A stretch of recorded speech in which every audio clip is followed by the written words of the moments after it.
여러분 안녕하십니까? EBS 초대석 정관용입니다. 최근에 섬 여행 다녀오신 적 있나요? 우리나라에 사람이 사는 섬만 480여 곳 된다고 하는데요. 그동안 제가 갔다 온 섬 한 20곳 그 정도밖에 안 되는 것 같더라고요. 우리나라 그 섬 구석구석 답사를 통해서요. 섬의 역사와 문화 또 그 생태적 가치를 밝히고요. 그리고 100곳이 넘는 섬 아름다운 길도 개발해서 국민들에게 알려주고 또 섬 주민들의 이동권 등등 그들의 삶을 지키기 위해 쓰는 우리나라 섬 지킴이가 있습니다. 섬연구소의 강재윤 소장 함께 만납니다. 소장님 어서 오십시오. 네, 안녕하십니까.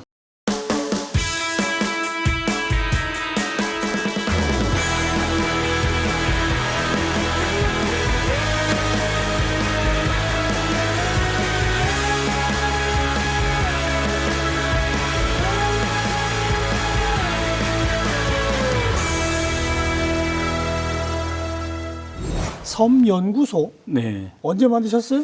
2015년에 만들었습니다. 뭘 연구하는 곳입니까? 섬을 연구하는 것이죠. 그러니까 섬에 뭐예요? 예, 모든 것 섬에. 사실은 이제 섬을 연구하는 단체나 이런 데가 거의 없다시피 했어요. 그렇기 때문에 어떤 한 특정한 분야가 아니고 섬의 이제 전반적인 것을 연구를 하는데 이제 가장 중점적으로 하는 활동은 이제 섬에 대한 정책들을 개발을 해서 정부나 지자체에 제안을 하고 예. 그런 것들을 이제 실현시킬 수 있도록 돕는 그런 역할들을 주로 했었죠.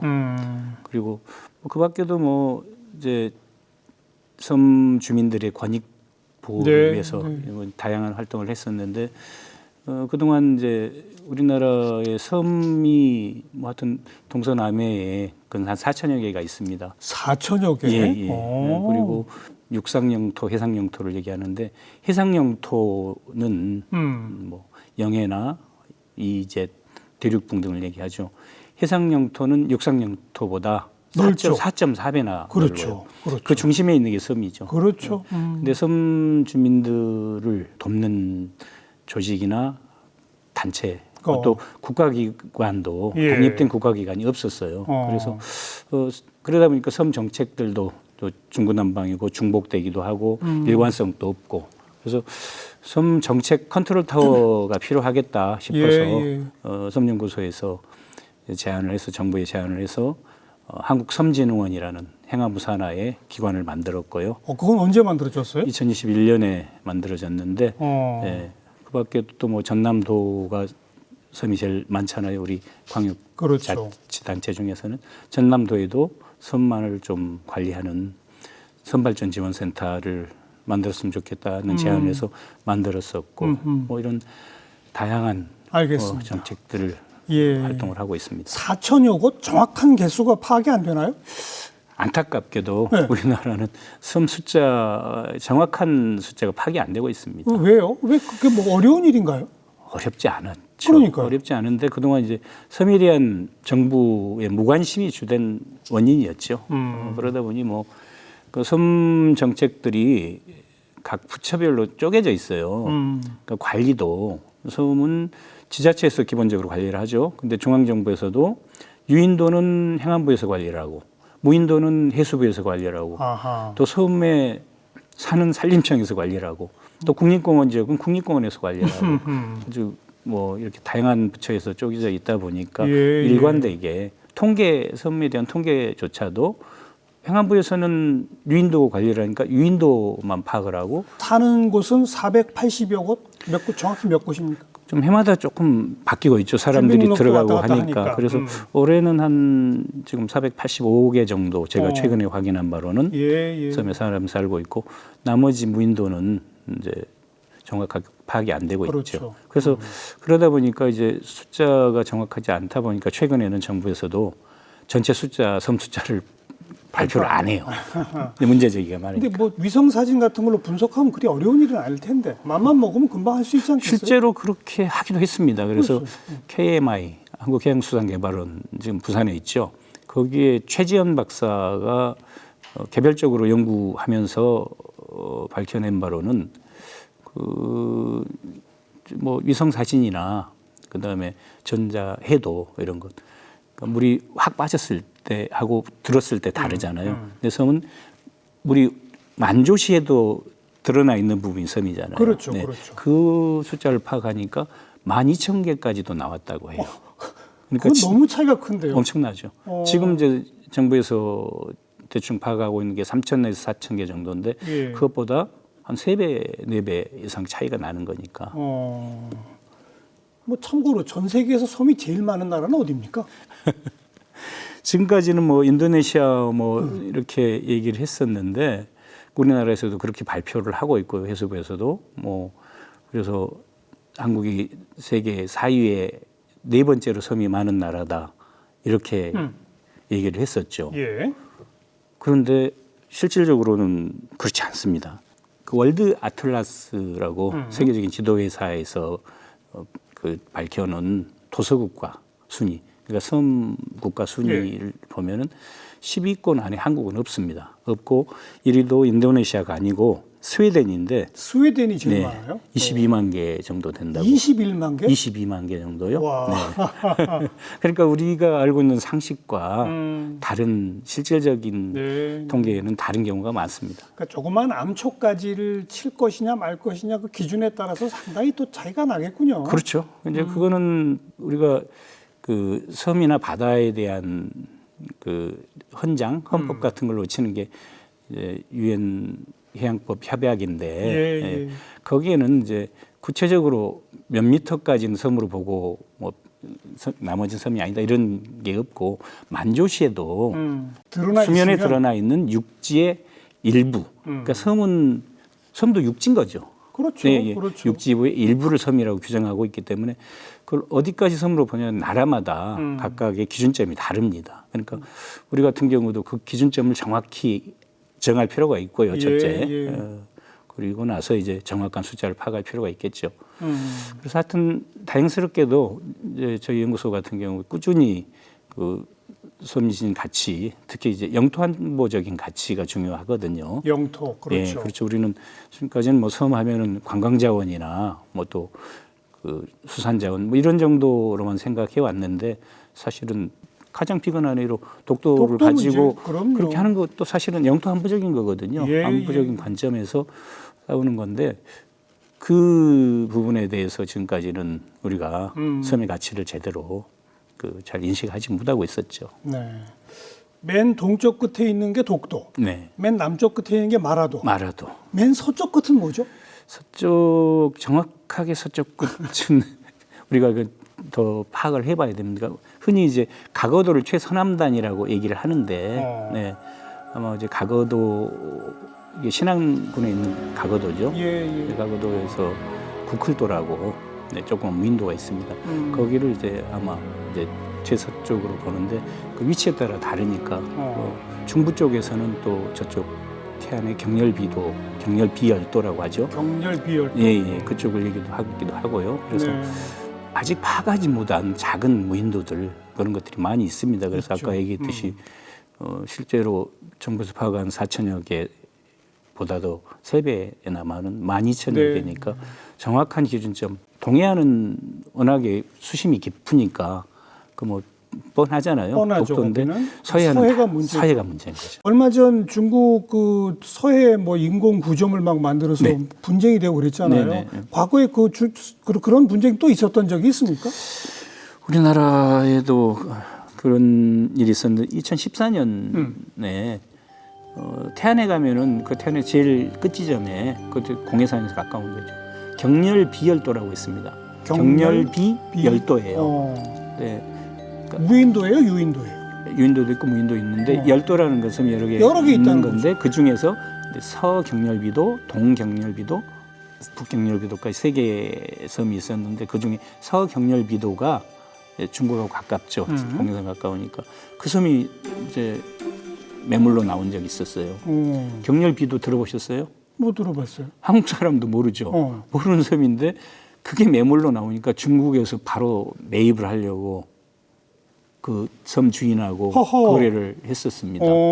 그래서 결국 이제 가격이 안 맞아서 이제 매매까지는 안 갔었는데 만약에 가격이 맞아갖고 매매가 돼버렸으면은 거기도 새로운 분쟁 그럴 수 있었겠네요. 그렇죠. 왜냐하면 그렇지 않아도 지금 중국 어선들이 무단으로 우리 네, 공해를 네. 침범해서 맞아요. 불법조업도 하고 그다음에 태풍이라든가 강한 바람이 불면은 안전상의 문제 때문에 앞바다까지 들어온 건 허가를 하거든요. 예. 국제법상 그렇게 돼 있으니까 음. 엄청나게 지금도 몰려들어요. 근데 중국이 그런데 소유가 돼버리면 뭐 나라가 바뀌는 건 아니겠지만 중국인 자기 땅이다 핑계대고 다 들어가면 어느 순간 그게 영토 분쟁 될 수 지역이 있죠. 되는 거죠, 당연히. 예. 그래서 그런 문제가 있었고 그래서 결국은 뭐 그 뒤에 이제 정부에서 거기를 토지거래 허가구역으로 묶어서 그래야죠. 맡기는 했지만 그것이 보여주는 거는 이제 우리가 작은 무인도 하나도 함부로 안 대우해서는 되죠. 안 된다는 것을 보여주는 맞습니다. 아주 중요한 사례입니다. 자, 영토, 국경 이런 의미에서의 섬의 중요성. 네, 그다음 또 생태적으로도 섬은 좀 특별하죠. 육지와 좀 달리. 특별하죠. 그죠. 왜냐하면 고립돼 있잖아요. 고립된 환경 속에서 있다 보니까 뭐 동물도 그렇고 식물 자원들 같은 경우도 뭐 갈라파고스가 그런 가장 예. 대표적인 예잖아요. 독특한 나름의 생태 네. 환경을 갖죠. 그렇죠. 그러다 보니까 이를테면 식물 자원만 해도 우리가 잘 아는 제주도나 울릉도 같은 경우 대표적으로 울릉도에서만 자라는 그 식물들이 많아요, 많습니다. 그래서 실제로 울릉 또 울릉도의 옛날 이름이 우산국이잖아요. 그렇죠. 우산, 그다음에 섬 이런 이름이 들어간 그 식물 자원이 많습니다. 그래서 예. 우산 고로쇠 나무가 육지에도 있죠. 예. 근데 울릉도에서는 우산 고로쇠, 또 국화인데 울릉도에서만 사는 울릉국화. 섬 나리꽃 많이 있잖아요. 섬. 나리꽃. 울릉도는 또 울릉도에는 섬말나리 이런 것들이 있고 또 제주에는 한라 물부추 옛날 그 한라산에 있는 예. 이런 식물 자원들이 있고 흑산도도 또 흑산도에만 있는 고유종이 있죠. 흑산도 그런 거는 비리추. 우리나라뿐 아니라 전 세계에서도 유일한 거 아닙니까? 그렇죠. 전 세계 유일한 예. 그리고 홍도에만 있는 홍도 원추리. 또 제주의 비양도에는 비양나무 뭐 이런 것들이 특별한 그런 자원들이 고유 자원들이 섬이니까 있는 거죠. 네. 이제 무엇보다 이제 우리 이제 강재훈 소장은 그 섬에 관한 그런 정책 연구, 주민들 삶을 돕는 활동 이것도 중요한데 네. 그 많은 섬을 직접 답사하신 걸로 유명하거든요. 사람 사는 곳 485곳 중에 몇 군데 갔다 오셨습니까? 여객선이나 도선은 이제 작은 배를 얘기해요. 여객선과 같은 건데 인구가 적은 경우는 이제 도선이 다니죠. 그런 것이 안 다니는 섬들도 있어요. 사람이 사는데 안 다녀요? 사람이 사는데도 안 다니는. 하하. 그러니까 이를테면은 그 우리 육지에서 마을버스도 안 들어가는 있죠. 그런 것들이 있듯이 한 480곳 중에 한 400곳 이상의 섬들을 이제 직접 400곳 이상을? 네 발로 걸어서 어이구. 답사하고 기록했죠. 언제부터 다니기 시작하셨어요, 그렇게? 저는 원래 고향이 섬이에요. 보길도라는 섬. 아, 보길도? 그러니까 완도 밑에? 예. 고산연선도. 예. 근데 뭐 저는 어려서부터 이제 섬을 다녔으니까 태어나면서부터 다녔다고 하면 될 것 같은데. 근데 구체적으로 맘먹고 다니시기 시작한 때가 있을 거 아니에요? 맘먹고 다니기 시작한 거는 제가 육지에서 살다가 도시에 살다가 섬으로 돌아간 게 98년이에요. 그때부터 이제 완도 주변에 보길도 주변에 섬들을 다녔고 한 10여 년 가까이 보길도에 살았으니까요. 네. 그리고 네. 그 뒤에 이제 그 보길도를 떠나서도 쭉 섬들을 다니기 시작을 했죠. 육지에 사시다가 98년에 다시 섬으로 가신 무슨 특별한 계기가 있어요? 이제 좀 도시 생활에 지치기도 하고 그동안 뭐 이제 사회 운동도 하고 하면서 뭐 좀 많이들 그때는 상처받은 사람들이 많이 귀농도 하고 뭐 그랬잖아요. 그때는 이제 제 고향인 섬으로 갔었죠. 가서 좀 이제 유유자적하게 한번 살아보자 하고 갔는데 뭐 거기서도 그게 안 되더라고요. 왜요? 그러니까 이를테면은 섬의 하천은 물이 늘 흐르지 않아요. 장마철에만 흐르거든요. 그렇죠. 그럴 수밖에 없죠. 수온지가 예. 짧으니까. 그런데 당시 완도군에서 부항천이라는 제가 살던 마을의 하천을 3km 정도밖에 안 되는데 그걸 수해 상습직으로 만들어 가지고 수해 상습 수해. 네, 그런 걸로 만들었는데 여름 한철에 잠깐 비가 오는 것이고 제가 확인해 보니까 15년 동안 딱 한 건의 수해가 있었어요. 아주 내가 가까운데 오래된 집 하나가 홍수 때 떠내려간 거 외에는 사고가 전혀 없었거든요. 근데 상습 수해라고 해가지고 그 강을 또 팔라고 그랬다고요? 그거를 이제 직광화 시키려고. 아, 그러니까 사대강하고 똑같은 겁니다. 그래서 직강화 시키려고 그런 것들을 많이 했었는데 당시에 그렇지 않아도 1년 내내 건천인데 어떻겠습니까? 거기를 시멘트 호환블록으로 깔아버리면은 비가 안 온 철에는 허연 시멘트 구조물이 보길도를 가보셨죠? 예. 그렇게 직선으로. 그리고 직광하면 더 위험합니다. 그걸 못하게 저지하는 운동을 하셨군요. 그걸 이제 내려가자마자 했죠. 해서 결국은 막아냈습니다. 그래서 보길도 가보신 분들은 알겠지만 자연하천 사형천이잖아요. 알겠어요. 그거에 남아있는 게 이제 그 당시 제가 반대 네. 운동을 했었고 조용히 살려고 갔는데 섬에 가서 또 주민운동 하게 되고 그러다 보니 그러니까요. 우리 섬뿐 아니라 다른 섬에도 문제가 많더라. 그렇죠. 이렇게 지켜야 된 되겠다. 거로군요. 네. 네. 그래서 이제 좀 떠돌게 된 겁니다.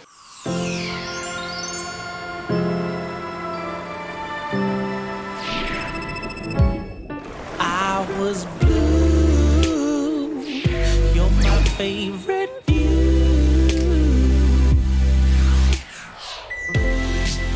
See you busting through the rain cloud. Hurts my eyes, but you're my savior. I can feel your glow now. This ain't my usual behavior. Haven't felt like this since I was a kid. You're the sunlight that I once saw, the excitement that I once lost.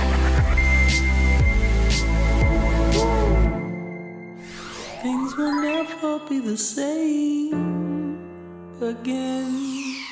I was missing love, missing fun, losing games. 지금 여기 몇 장의 사진 가지고 오셨는데 네. 이게 다 좀 사연이 있는 사진이라고 들었거든요. 예. 요첫 번째 사진은 이게 어디입니까? 여서도라고 여서도, 여서도라고 들어보셨는지 모르겠지만 청산도는 아시죠? 청산도. 청산도에서 보리밭 유명한. 아 그렇죠. 청보리. 청산도에서 여기 완도의 섬이에요. 청산도에서 제주도에 가는 중간쯤에 있는 작은 섬입니다. 이건 뭡니까? 헛간입니다. 헛간 돌로 지었네요. 예. 오. 돌담을 옛날에는 돌집 예. 돌 쌓고 흙 넣고 저걸 이제 완도 지역에서는 죽담집이라고 하는데 여서도라는 섬이 제주하고 완도 사이에 있는 그 앞에 무인도도 하나도 없어요. 아, 그러니까 바람 막아줄 데가 없군요. 그렇죠. 허벌판에 뭐 하나 있듯이 산 하나 있듯이 진짜 망망대해 섬만 하나 딱 있으니까 태풍이나 일반 뭐 조그만 바람 세게 불어도 예. 위험하잖아요. 그러니까 거기는 제가 그때 재보니까 높은 데는 담이 기담부부터 시작해서 12m, 13m까지 되는 담들이 있어요. 성벽이죠. 돌담으로. 돌담이죠. 오. 돌 아니면 돌담이 아니면 바람을 예, 막아줄 예, 수 없으니까 한 300년 넘은 그런 돌담 집들이 그리고 밭까지도 다 돌담으로 쌓아서 안 그러면 작물이 자라지 않으니까. 제주도도 그렇죠. 제주보다 더하죠. 더 심하겠네요. 왜냐하면 여기는 작은 섬이니까 제주도는 뭐 산이라도 있고 뭐라도 막아주지만 아무것도 없어요. 그러다 보니까 여기는 돌담으로 유명한 곳. 그래서 돌담이 이제 300년 된 돌담이 섬 전체에 남아 있는데 그 마을이 하나밖에 없습니다. 전체 길이를 따지면 한 3km 정도 돼요. 그게 완벽하게 남아 있습니다. 이제 그거를 이제 주민들 중에 몇 분이 불편하다고 해서 그 이제 돌담을 허물고 도로를 내겠다 마을 한 중간에 뭐 그 불편 이해할 수 있는데 이제 그래 너무 아깝잖아요. 300년 된 3km짜리 돌담. 예, 연총 연장. 그걸 지켜내셨군요. 예, 그래서 그걸 이제 설득을 2년 넘게 설득을 했습니다. 전남도도 제가 전남도 공무원들 좀 못 살게 굴고 그렇게 하면서 설득 끝에 이제 지켜졌죠. 그렇군요. 재밌는 게 예. 여서도와 관련해서는 아직 기억이 남는데 지키기로 이제 마을총회에서 결정하고 난 다음에 여서도를 딱 방문했는데 그전까지 이제 돌담 때문에 힘들다 어쩌고 했었는데 프랭카드가 돌담 천국 여서도로 붙여 있었어요. 그걸 이제 관광 상품화 하는 거죠. 예. 그리고 두 번째 사진은 네. 어디입니까?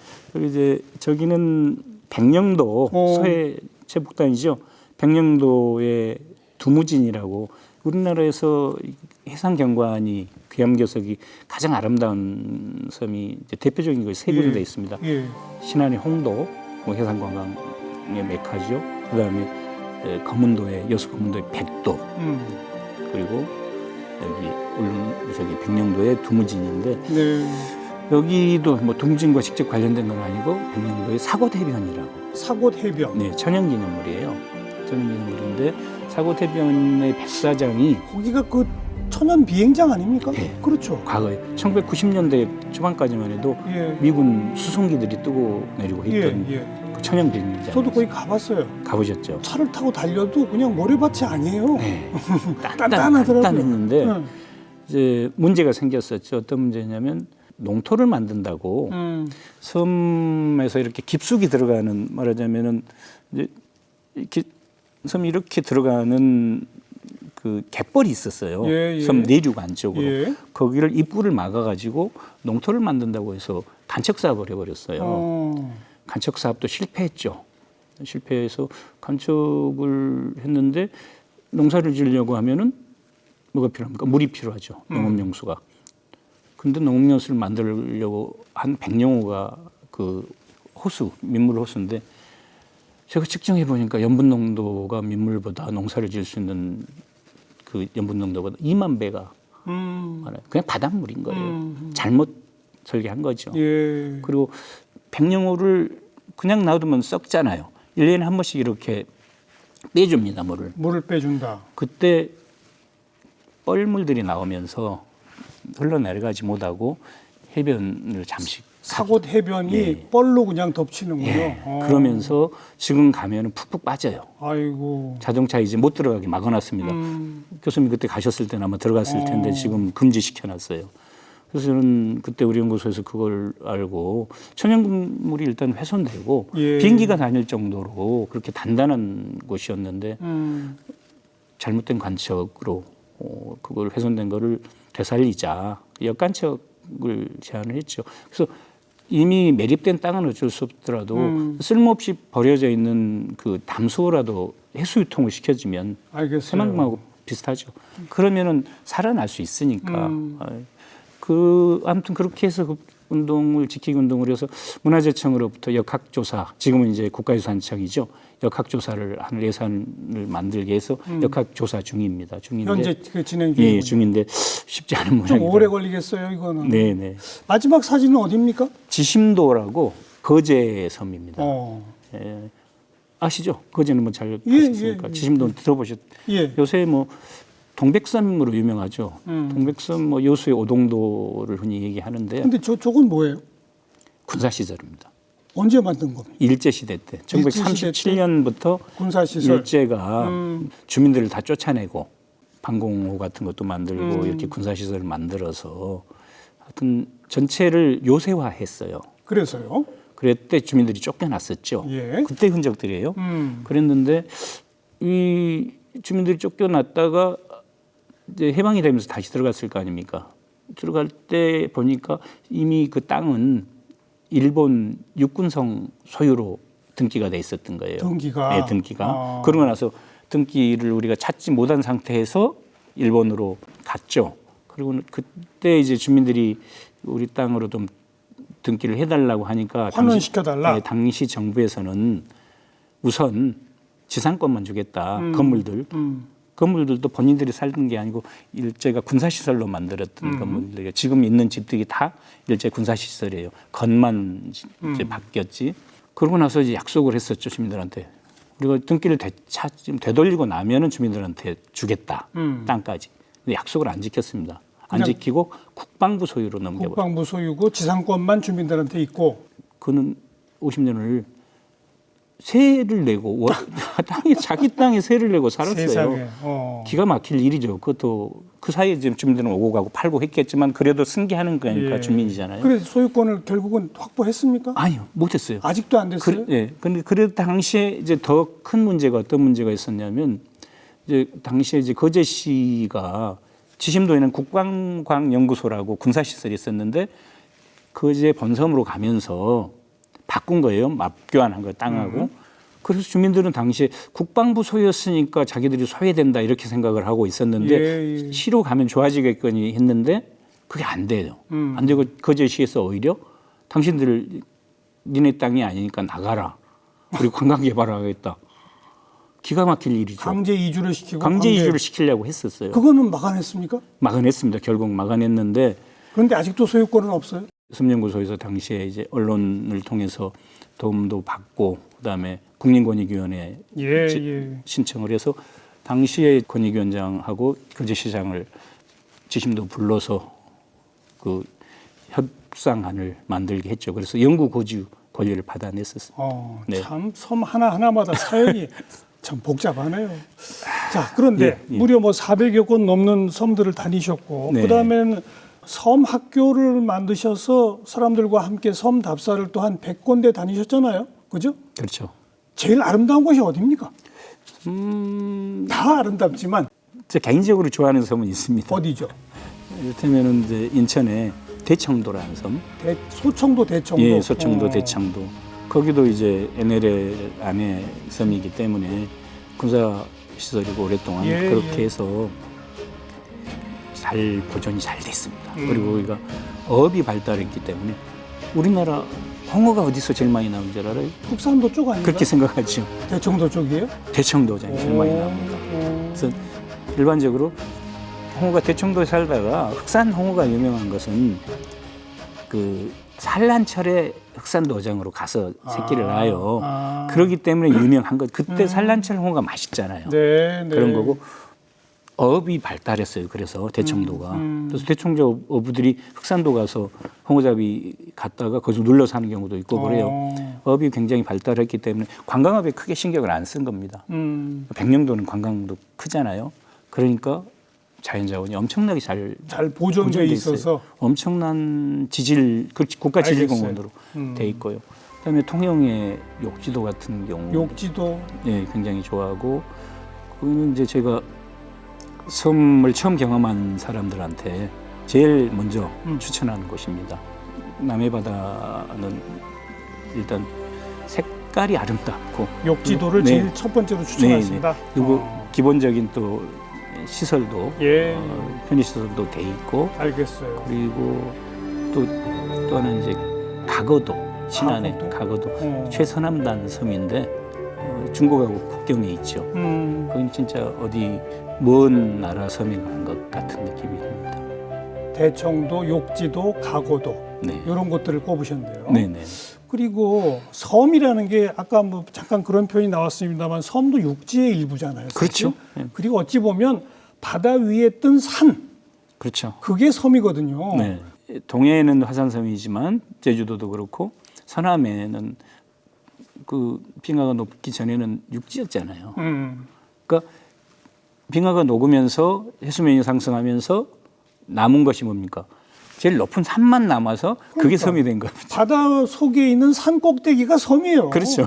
그러니까 모든 섬은 산이죠. 그렇죠. 모든 섬은 그 산입니다. 산길이 또 아름답죠. 엄청 아름답습니다. 그래서 백섬 백길까지 개발하시지 않았어요? 네, 이제 기존에 물론 있던 길들인데 이제 제주언로에 같은 경우는 직접 그 개발하기도 했잖아요. 근데 그 백섬연구소에서는 이제 개별적으로 흩어져 있는 길들을 하나로 모아서 단일한 브랜드를 만들어서 섬을 많이 찾아갈 수 있게끔 만들기 위해서 그 뭐 수많은 섬길들 중에서 이제 가장 아름답고 걷기 편한 길만 모아서 백섬백길이라고 이제 이름을 짓고 사이트를 구축을 했습니다. 그래서 백섬백길을 치시면은 사이트가 나올 텐데 거기에는 이제 섬의 걷기 길 정보뿐만이 아니고 그렇죠.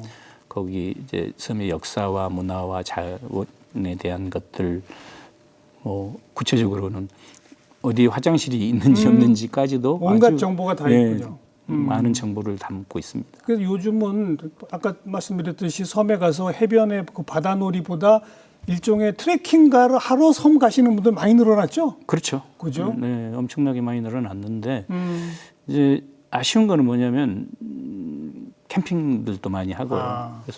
그래서 실제로 이제 섬에 대부분 먹을 거고 바리바리 싸갑니다. 싸가지고 가서 그냥 장소만 섬일 뿐이지 그냥 육지 어디 또 어디 뭐 파티하는 곳처럼 그렇게 놀다 오기 때문에 실질적으로 섬을 경험하지 못하죠. 경험하지 못하고 섬 주민들을 만날 수도 없고 섬에 대해서 알지도 못하고 그런 걸 이제 안타깝게 생각을 해서 백선백길을 일단 만들었고 가면은 섬 주민들이 사는 것도 거칠 수 있게끔 민박 같은 거 하면서 네네 민박도 하고 거기 토속 음식도 좀 먹고 그렇죠.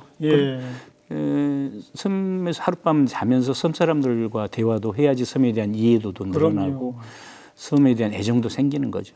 그걸 생각을 하고 만들었죠. 고향이신 보길도에도 그 아름다운 그 도치미 끝이라고 하는 그 길이 제 지금 기억이 나는데 네네. 그거 정말 환상적이죠. 거기도 뭐 산길이 이렇게 편안한 편이잖아요. 예. 갔는데 능선길을 쭉 가다가 갑자기 확 펼쳐지는 바다. 그 바다인데 절벽이에요.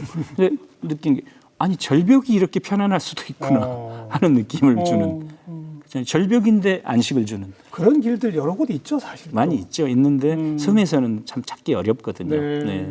그래서 그런 아름다운 것들이 우리 섬에 가면 아주 수도 없이 있습니다. 그 백선백길 중에 여름철에 사람들 제일 많이 가는 곳은 어디입니까? 금오도 비렁길을 굉장히 좋아하거든요. 뭐 가장 아름다운 길 중에 하나이기도 하고 또 하나는 이제 청산도 슬로길이라고 청산도는 너무나 잘 알려진 길이기도 하죠. 그다음에 또 하나는 이제 대이작도 인천에 풀등이 있는 그 개띠길이라는 곳인데 거기도 해변이 굉장히 좋습니다. 금오도, 청산도, 네. 대이작도. 그리고 또 하나 이제 제가 추천드리고 싶은 것이 완도의 보길도 옆에 소한도라고 하는 섬이 있습니다. 굉장히 역사적으로 중요한 곳인데 조그만 면 단위 섬인데 공식적으로 인정된 독립운동가만 89명이에요. 와. 엄청난 곳이죠. 항일 독립기념관도 있습니다. 독특하네요. 네, 그래서 일제시대 때 인구가 6천 정도 됐는데 800명 이상이 불령선인으로 낙인 찍혀서 감시를 받았던 그런 곳일 정도로 독립운동이 강성했던 곳인데 거기에도 이제 대봉산 둘레길이 있는데 거기 또 미라리감 상록수림 아래 그 해변이 굉장히 아름다운 해변이 있으니까 알겠습니다. 거기 꼭 한번 가셨으면 좋겠습니다. 바다도 즐기고 산도 즐기고 또 먹거리 책도 내셨잖아요. 먹거리 책도 냈죠. 섬 음식 제가 이제 뭐 중요하게 생각하는 것들이 섬의 자원들 그 중에서도 이제 뭐 역사 문화 자원들도 있고 뭐 섬의 당숲이라든가 돌담이라든가 이런 자원들에 대한 기록도 책으로 남겼고 섬의 어로 문화인 파시에 대한 책도 쓰고 그랬고 그랬는데 그 중에서 이제 가장 중요하게 생각하는 게 토속 음식. 섬의 토속 음식 문화죠. 딴 데서 못 먹는 독특한 음식들이 있죠. 이제 조사를 하려고 하면 할머니들한테 왜 특별한 음식 없어요? 그러면 없다는 거예요. 없다 그러죠. 그분들은 맨날 먹던 거니까. 그렇죠.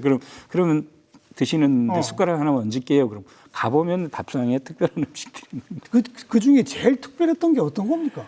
뭐 많이 있는데 이를테면 뭐 기적국 같은 거. 기 뭐요? 이제 게를 기라고 해요. 거기서 예. 우리 뭐 돌게 같은 거 조그만 게 그런 것들을 확독이 갈아가지고 뼈 껍질째 먹게끔 젖을 담아요. 우리 보통 게는 살만 발라 먹고 버리잖아요. 아까운 거예요. 게를 다 갈아가지고 그러니까 젖을 담아가지고 그걸 나중에 갈아가지고 양념해갖고 먹으면은 우리 그 뭐 갈치속전 먹듯이 다 먹을 수 있는 전부를. 이런 음식은 그냥 일상적인 음식이니까 얘기를 안 하시는데 얼마나 특별합니까? 또 뭐가 있습니까? 또 뭐 여름에 연포탕 많이 드시잖아요. 많이 더운데 뻘뻘 흘리면서 먹잖아요. 뜨겁게 해가지고 살짝 데쳐서. 섬의 원래 방식은 그게 아닙니다. 그럼요. 시원하게 먹어요. 냉연포탕으로. 냉연포가 있어요? 네. 그럼 뜨거운 물에 살짝 데친 후에 다시 식히는 거예요? 그런 셈이죠. 그러니까 하이도나 뭐 장산도 이런 낙지가 뻘낙지 중에서 신안 뻘낙지 중에서 진짜 맛있는 지역의 음식인데 옛날에는 어떻습니까? 바닷가 옆에 있는 집들에서 갯벌이 냉장고였어요. 가서 가바다가 말고 가서 돌 하나 얼면 낙지 있고 게 있고 건져다가 뒤에 뒤안에 그 남새밭에 있는 부추 하고 예, 야채 예. 뜯어다가 이렇게 먹는 거였는데 낙지를 데쳐요. 데치면 물이 남죠. 그 물을 식혀. 그리고 나서 얼음 같은 거 좀 넣고 낙지를 잘라서 썰어놓고 야채 넣고 먹는 거예요. 냉연포탕이 예, 되는구나. 그게 원래 연포예요. 한 번도 안 먹어봤는데 훨씬 더 쫄깃쫄깃할 것 같은데요. 훨씬 시원하고 맛있죠. 그렇겠죠. 그리고 땀 뻘뻘 흘리면서 먹는 게 아니죠. 우리는 연포탕 여름에도 뻘뻘 흘리고 먹는데 예. 그리고 이거는 계속 넣었다 뺐다 하니까 먹는데 힘들잖아요. 다 만들어 놓고 먹으니까 쉽기도 하고. 네. 그래서 하이도나 장산도 이런 데 가면 식당에서도 지금 하는 데가 있습니다. 나중에 가면 꼭 한번 드셔보십시오. 네. 하여튼 뭐 그런 이제 음식에 대한 책도 냈고 최근에는 제가 우리가 얘기했듯이 섬이 가진 이제 안보적 영토 안보적 가치를 좀 짚어보자는 측면에서 그리고 모든 섬은 사실은 외국하고 혹은 공해상하고 맞대고 있는 국경이거든요. 그렇죠. 그래서 국경의 섬인데 우리가 그런 가치를 몰랐잖아요. 그래서 바다의 국경 섬을 걷다라는 책을 이제 냈습니다. 영토적 관점에서. 네, 영토적 관점에서. 네. 그래서 섬 주민들이 일상적으로 가장 힘들어하는 건 역시 이동권이죠. 그렇죠. 여객선 문제인데 지금 우리 뭐 육지에서는 가끔씩 뭐 대중교통 파업을 하면은 하루 이틀만 돼도 난리가 나잖아요. 근데 섬 주민들 같은 경우 특히 먼바다의 섬, 뭐 흑산도, 백령도, 울릉도 이런 데 거문도 이런 섬 주민들 1년에 배가 안 뜨는 날이 평균 100일이 넘습니다. 3분의 1을 배가 안 떠요. 예. 말이 안 되는 얘기죠. 그리고 횟수로 따지면은 결항 횟수로 따지면은 전국의 여객선이 뭐 한 150여 개 되는데 결항 횟수가 평균 한 2만 5천 회 돼요. 먼 바다에 있는 섬이고 주민의 숫자가 많지 않고 그러면 큰 배를 띄울 수도 없고 작은 배를 띄우다 보면 날씨가 좀 안 좋으면 뜨지 못하고 이거 참 어쩌면 의미에서는 불가피한 거 아닙니까? 그렇게 무슨 해결 방법이 있나요? 그렇게 생각하실 수 있는데 보통 이제 네. 풍랑주의보 내리면 배가 못 뜨죠. 안 뜨는데 그 기준점이요. 풍랑주의보의 기준점. 네, 기준점이 그냥 1톤부터 0. 몇 톤부터 2,000톤까지 똑같아요? 똑같아요. 그게 말이 안 되는 거죠. 일단. 그 기준부터 좀 바꾸면 그렇죠. 오. 그러니까 2,000톤 이상은 주의보가 내려도 배가 다닐 네. 수 있는데 그 밑에는 무조건 일괄적으로 배를 안 띄우는 거예요. 그러니까 그 여객선들도 그렇습니다. 그러니까 아까 말씀대로 그럼 큰 배가 다니는 데는 떠야 되잖아요. 네. 큰 배가 다니는데도 안 뜹니다. 그게 문제다. 그러니까 그게 가장 큰 문제인데 문제는 뭐냐면은 선사들이 배가 다닐 수 있는데도 손님이 없으면은 안 띄웁니다. 그거죠. 세월호 참사 이후에 출항에 대한 결정권을 선사에 줘버렸어요. 선사 입장에서는요. 웬만하면 안 띄우려고 하는데 그렇죠. 그게 이제 안전을 위해서라면 좋을 텐데 그렇게만 쓰면 좋은데 자기들이 손님이 없을 때 배를 안 띄울 수 있는 하하. 명분을 줘버린 거예요. 이런 문제들 때문에 사실은 행정 체계를 조금 바꿀 필요가 있네요. 바꿀 필요도 있고 또 하나는 이제 지금 그 여객 선사들의 한 60% 이상이 자본금 10억 미만 두 척 이하 영세 업체들이에요. 그리고 큰 업체들도 마찬가지인데 네. 설령이 20년 이상이 된 배가 30척이 넘어요. 그런 배 띄우다가 세월호 참사가 난 거잖아요. 문제가 있죠. 시내버스 준공연제 하듯이 그런 시스템이 없어요? 그렇게 만들어야 되는데 그래서 사실은 이제 여객선 공영제도 저기 섬연구소에서 그 예전에 대선 때 제안을 해서 공영제 공약으로 채택을 시켰어요. 그랬는데 이후에 정부 들어서고 나서 일단 준공영제를 하고 그다음에 2030년까지 공영제를 하겠다 약속을 했고 그다음에 다음 정부 때도 110대 국정과제에 들어갔어요. 준공영제는 지금 되고 있고 그리고 또 낙도 보조 항로라고 이익이 나지 않는 항로에 대해서 정부의 지원이 되고 있어요. 이미 되고 있는데 그 부분을 공영제로 하겠다고 2025년까지 작년 올해죠 하겠다고 했는데 실질적으로 진행이 좀 안 되고 있는 상황입니다. 안 되고 있는 상황인데 말씀드렸듯이 필요한 게 공영제가 필요한 게 그 배가 다닐 수 있는데도 안 다니고 알겠습니다. 그리고 알겠습니다. 또 하나는 안전 문제인데 세월호 참사 이전 5년하고 이후 5년을 비교해 봤을 때 안전사고가 선박 안전사고 75%가 더 늘었습니다. 오히려 늘었어요. 오히려 늘었어요. 그것도 대부분 기관 고장 이런 거. 시스템 자체가 바뀌지 않는 이상은 줄어들 수가 없는 거죠. 배가 너무 노후해서 이제 그런 일들이 노후하고 벌어지죠. 또 하나는 이익이 안 나니까 안전을 위해서 돈을 안 쓰는 거죠. 알겠습니다. 그러면 우선 뭐 2,000톤부터 이렇게 하는 그 풍랑주의보 등등의 기준점 바꾸는 문제. 그렇죠. 그다음에 공영제를 통해서 배의 노후 노령화를 좀 극복해 나가는 그런 문제. 그렇죠. 할 일들이 많네요. 일 많습니다. 그래서 우리 강지현 소장님 인생에서 섬이란 뭡니까? 섬이란 건 제 인생이죠. 섬 그 자체시네. 네. 그래서 외롭기도 합니다. 섬에 대해서 관심 있는 분들이 예. 많지 않아서요. 앞으로 계획이 있으시다면 여전히 지금 남아 있는 문제들이 그런 지금 뭐 문제죠. 이동권 예, 문제부터 시작해서 가장 큰 문제가 이제 이동권 문제고 일단 자유롭게 오갈 수 있어야지 네. 섬에 들어가서 살기도 하고 그다음에 여행자들도 안심하고 들어가서 예. 나오는데 안심 언제 또 배가 끊기지 이런 마음 때문에 못 가고 선뜻 못 가고 그런 경우가 있잖아요. 그리고 또 하나는 의료 체계 문제입니다. 의료, 그렇죠. 대부분 육지 같으면은 살 수도 있는 네, 문제들이 응급 예, 환자들 같은 예. 경우 1년에 몇 분씩 그냥 어렵죠. 골든타임을 놓쳐서 돌아가시기도 하고 뭐 헬기가 있다고 하지만 밤에는 띄울 수가 없고 없죠. 악천후에 띄울 수도 없고 네. 그러니까 그래서 기본적으로 거점섬 이를테면 백령도, 울릉도, 뭐 거문도, 흑산도 이런 데는 국립이든 뭐 그 지자체에서 예. 하든 그런 기본적인 응급센터는 있어야죠. 있어야 된다고 생각을 합니다. 섬 지킴이뿐 아니라 섬 주민 지킴이시네 사실. 제가 뭐 태생적으로 섬 사람이기도 하고요. 앞으로도 계속 그런 활동 기대하도록 하겠습니다. 오늘 말씀 잘 들었습니다. 네, 고맙습니다. 고맙습니다. 네.